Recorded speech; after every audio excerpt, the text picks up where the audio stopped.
Cooker कुठे आहे?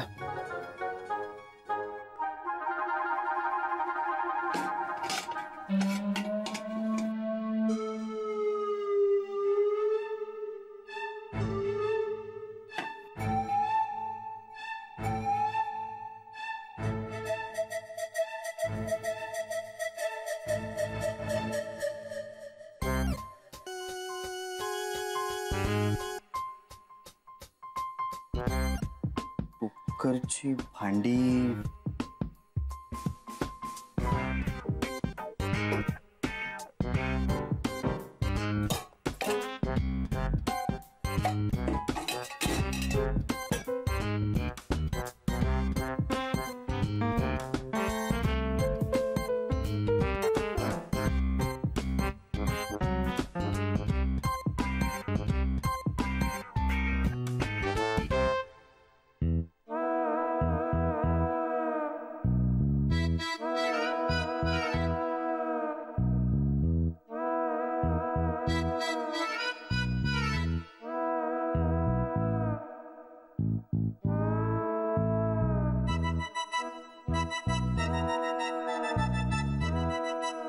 आता डाळ आणि तांदूळही हवेत, पण मोठ्याने बोललो तर मुद्दाम केल्यासारखं वाटेल.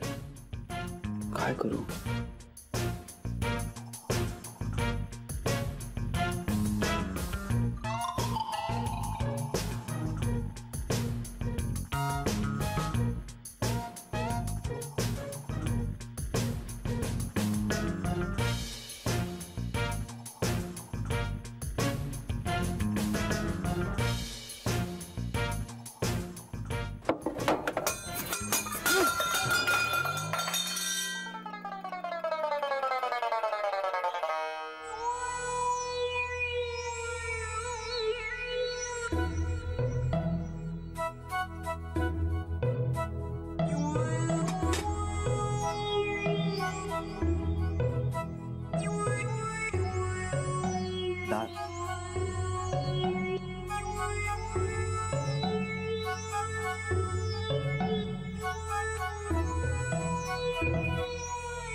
आता हे धुवायचं.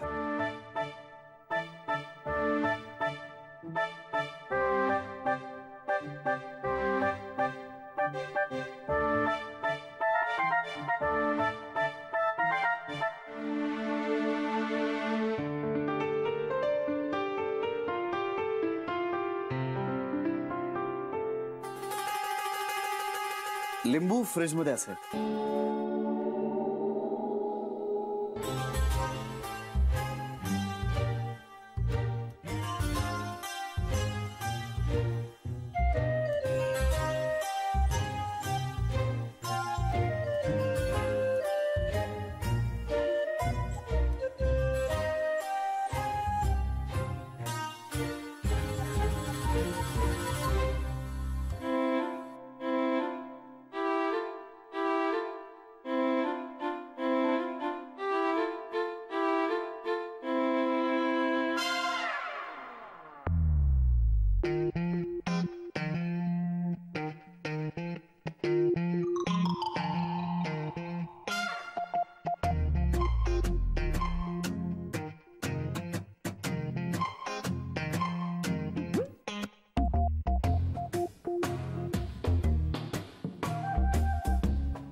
आता थोडंसं तेल, हळद आणि हिंग.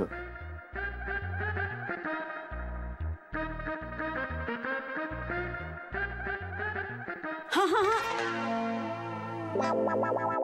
बस कमी पण मग आता जास्त झालं, मग आता हे वायाच आहे. नाही ठीक आहे.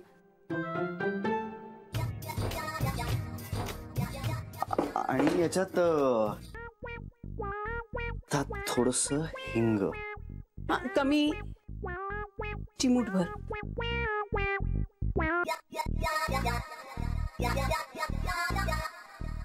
इतकं?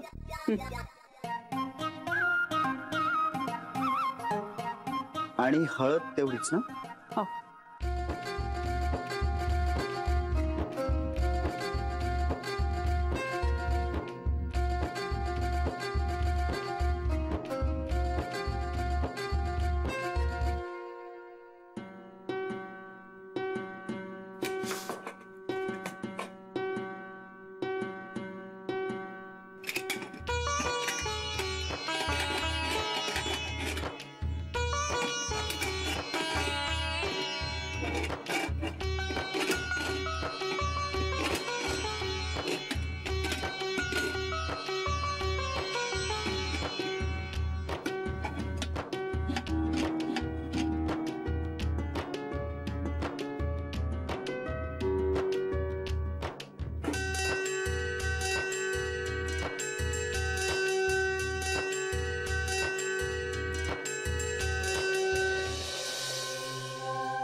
थँक्यू.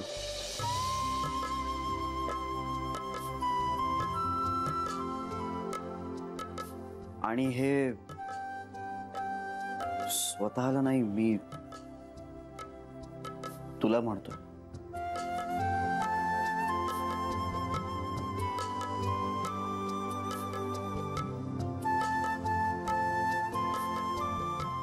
मला हे सगळं अधिकाने शिकवलंस.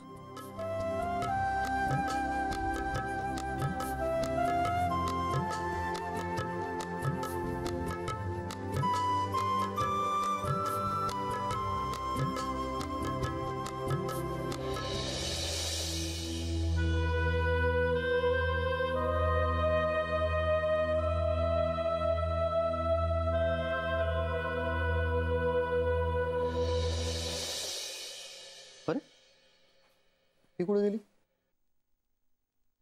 जानवी, जानवी,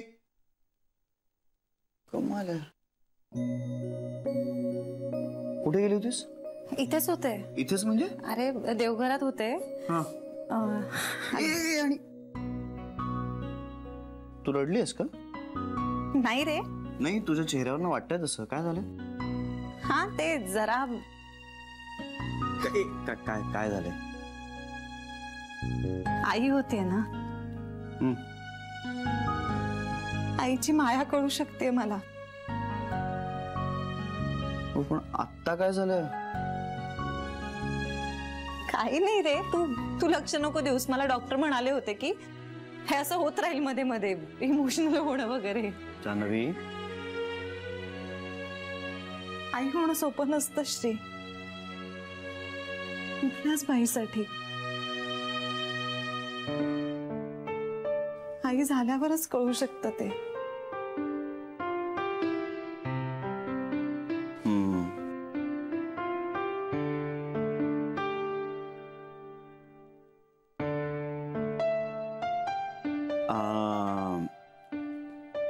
कुकर लावलाय. हो. नाही म्हणजे मी नाही, आईनी लावलाय. थँक्यू. मला कशाला थँक्यू म्हणतेस? आईला म्हण थँक्यू. तुला सुद्धा म्हणायचंय. मी काय केलं?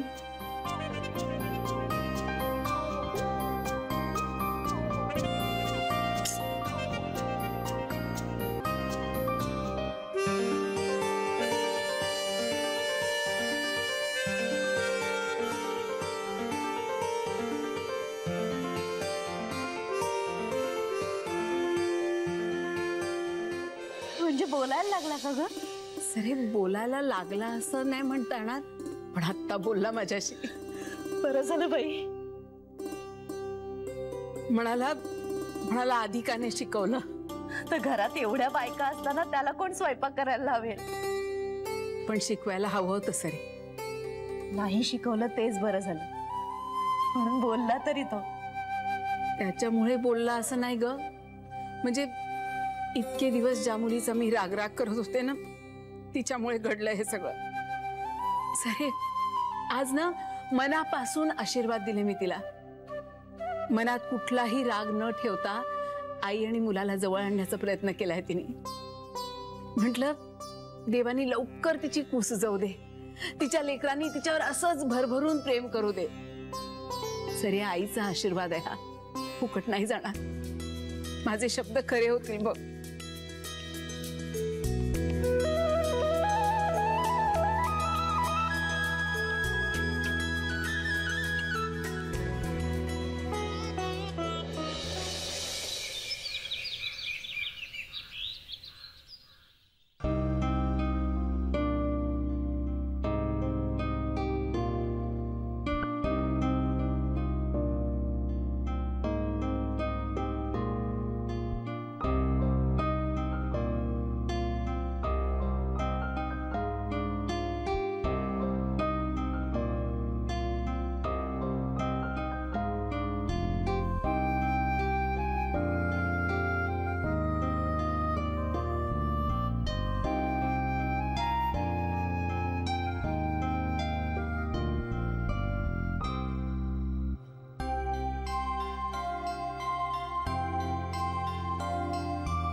काय झालं? कशाचं? असा का बघतोयस? काही नाही असंच. तरी ए तू मेडिटेशन करतेस म्हणजे नक्की काय करतेस? ए तुला करायचंय? मला करायचं नाहीये, मी आपली एक माहिती म्हणून विचारलं, इन्फॉर्मेशन. मेडिटेशन ही इन्फॉर्मेशन मिळवायची नाही, करण्याची गोष्ट आहे. अगं पण सांग ना, काय कसं करतात? अरे कसं करतात हे मी नाही सांगू शकत, पण हा मेडिटेशन करून काय फरक पडतो ते मी तुला नक्की सांगू शकते. हो, काय फरक पडतो? म्हणजे असं वरवर तरी काही दिसत नाही. अरे वरवर नाहीच पडत, आतून फरक पडतो. म्हणजे योगा आणि मेडिटेशननी मला मेंटल स्ट्रेंथ मिळते, कॉन्सन्ट्रेशन, सगळ्यासाठी फायदा होतो. माझी फ्लेक्सिबिलिटी वाढली आहे. हे जरा पुस्तकी आहे. पण ते खरं आहे श्री. मी योग सेंटर मध्ये गेले नसते ना तर केव्हाच कोलमडून पडले असते. मी योगासनं केली, हा तर माझ्यासाठी ठराविक होती, पण ती केल्यामुळे मी फिजिकली फिट राहिले. आणि मेडिटेशननी मेंटली रिलॅक्स झाले. इतकं शांत वाटलं ना, म्हणजे कधीतरी मी मेडिटेशनला बसले ना की मला बाहेरच नाही यावंसं वाटत. इतकं शांत, फोकस्ड आणि स्थिर वाटतं माहितीये. जेव्हा जेव्हा मला गोष्टी हँडल करता येत नाहीयेत असं वाटायचं ना, तेव्हा तेव्हा मी मेडिटेशनला बसायचे आणि मग सगळं आपोआप ठीक होतंय असं वाटायचं. आणि समजा नाही झालं तरीही ते सगळं सोसण्याचं बळ मिळायचं मला. मेडिटेशनमुळे ना मी स्वतःशी कनेक्ट झाले. आणि आपण एकदा स्वतःशी कनेक्ट झालो ना की मग आपल्याला जगाशी कनेक्ट होणं खूप सोपं जातं, मार्ग सापडतो. योग सेंटरमुळेच आपणही एकत्र आलो ना श्री. जर आपण एकत्र आलो नसतो तर मग माझं काय झालं असतं याची कल्पनाही नाही करू शकत रे मी. हे पटतंय मला. श्री तुला वाटेल तेव्हा तू शिक. याचे फायदे किती होतात ना याचं शब्दात वर्णन करताच येणार नाही. अरे आपल्या पूर्वजांची पुण्याई आहे ही. श्री, आज अमेरिकेमध्ये आणि युरोपियन कंट्रीजमध्ये योग किती पॉप्युलर झालाय माहितीये? अरे तिकडे मोठी मोठी योग सेंटर्स तयार झाली आहेत. ही विद्या आपल्या मातीतली आहे, मग आपण ते शिकायलाच हवी ना. खरंय तुझं. मी तुला आग्रह नाही करणार, पण तुला जेव्हा वाटेल ना तेव्हा तू नक्की शिक. म्हणजे कधी? जितक्या लवकर शिकशील तेवढे जास्त फायदे होतील. हा, पण तू जेव्हा कधी शिकायला घेशील ना ती वेळ योग्यच असेल. आणि आपलं बाळ तर तुझ्या पोटातच शिकतंय.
मला माहितीये मी तुझ्याकडे जरा जास्तच कचकच करत असते, पण मी तरी आता काय करू सांग?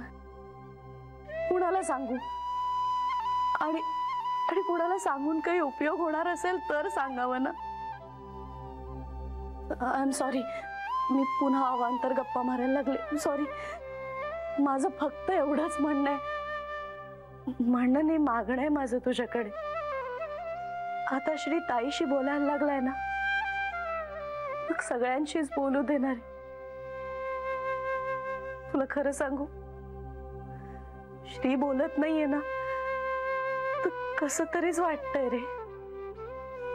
ताई म्हणते ते खरंय, जान्हवीच्या बाबतीत आम्ही चुकलो, पण चुका माणसाकडूनच होतात ना रे. जान्हवीच्या बाबतीत माझं काही चुकलं असेल तर मला क्षमा कर. आणि प्लीज श्रीचा माझ्यावरचा रागही जाऊ दे ना. काय ना, श्रीशी न बोलता काही दिवस गेलेत असं आतापर्यंत कधीच झालं नव्हतं. कितीही बिझी असला ना तरी आमच्याशी बोलायला वेळ काढायचा असतो. आणि आता समोर असला तरी नजर टाळतो रे. खूप खूप वाईट वाटतं. खरं सांगू, अर्थशून्य वाटतं रे सगळं. श्रीच माझ्याशी बोलणार नसेल तर जगायचं तरी कशाला असं वाटत राहत. आता ताईला त्याने माफ केलंय, मीही त्याला सॉरी म्हणेन, पण त्याने मलाही माफ करावं अशी बुद्धी दे त्याला. तेव्हा खरं तर इतका चांगला मुलगा दिलास तू आम्हाला, पण आम्हीच त्याची किंमत नाही केली. ना त्याची ना त्याच्या निवडीची. मला माफ कर प्लीज. तू माफ केलंस ना की श्रीही करेल आपोआप.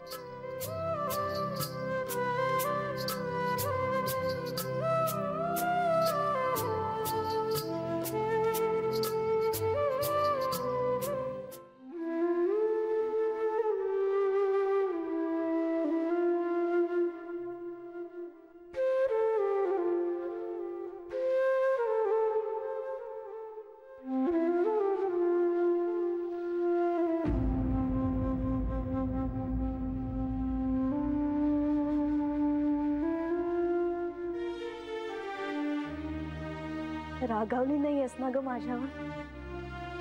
नाही. मी तेच म्हणत होते देवाला. तुला माहितीये देव माझं सगळं ऐकतो. माझी खात्री आहे सगळं ऐकत असेल.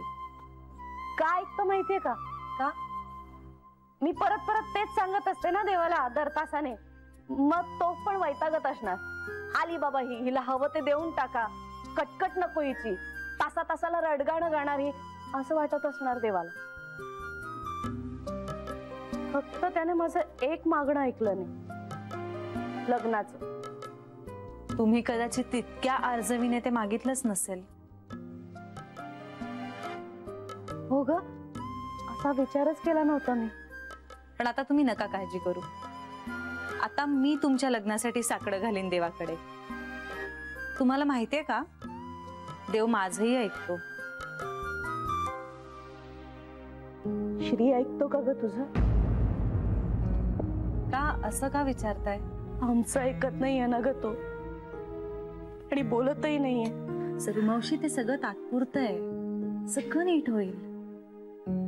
तू म्हणतेस ना, मग सगळं ठीक होईल. एक सांगू तुला? हो. ती बोलत नाहीये ना माझ्याशी, तर मला जगावं असंच वाटत नाहीये ग. मावशी, असं वाटतं त्यालाच मी नकोशी झाली असेल तर. सरू मावशी, आपण रागावतो ते आपल्या हक्काच्या माणसांवरच ना. आणि अशा छोट्या मोठ्या भांडणांनी आपण एकमेकांना नकोसे होतो का? नाही ना होत.